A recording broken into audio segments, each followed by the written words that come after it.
বানায় আমি রই, আমি তো সেই ঘরের মালিক নই। ঘরের জায়গা পরে জমি ঘর বানায় আমি রই, আমি তো সেই ঘরের মালিক নই। পারি না সবাই? দেখি তো, আমি বলবো না, আপনারা বলবেন। ঘরের জায়গা পরে জমি ঘর বানায় আমি রই, আমি তো সেই ঘরের মালিক নই। আমরা যারা অবিবাহিত আছি, হ্যাঁ বলে দুটি হাত দেখতে চাই সকলে অবিবাহিত। এই যে মাশাআল্লাহ, এনার্জি তো ফুললি আছে আমাদের।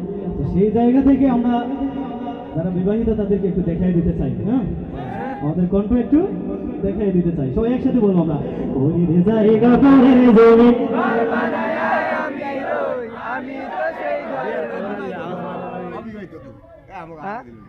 না, এই আওয়াজে হবে না, হয়তো বা দেখা যাবে বিবাহিতরা জিতে গেছেন। তো সেই জায়গা থেকে আমরা জুড়ে বলবো, অন্তত আমাদের মান সম্মান থাকবো। সবাই একসাথে বলের জমি ঘর বানায় আমি রই, আমি তো সেই ঘরের মালিক নই।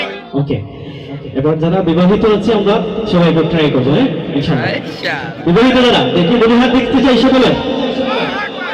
ইয়াল্লাহ ইয়াল্লাহ ইয়াল্লাহ গেরা গেরা বিয়ে ঘরের জায়গা পরে জমি ঘর বানায় আমি রই, আমি তো সেই ঘরের মালিক নই। মাশাআল্লাহ মাশাআল্লাহ। বিবাহিতের জন্য একবার মারহাবা বলি সবাই একসাথে বলবো, ঘরের জায়গা পরে জমি ঘর বানায় আমি রই, আমি তো সেই ঘরের মালিক নই।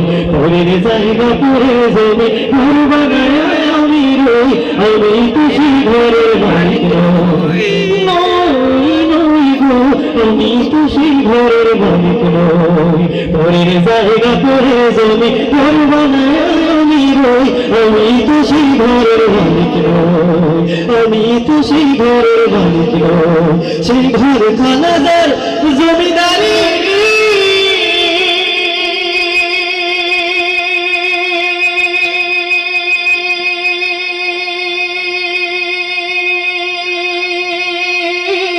আমি পাই না তাহার হুকুমদারি।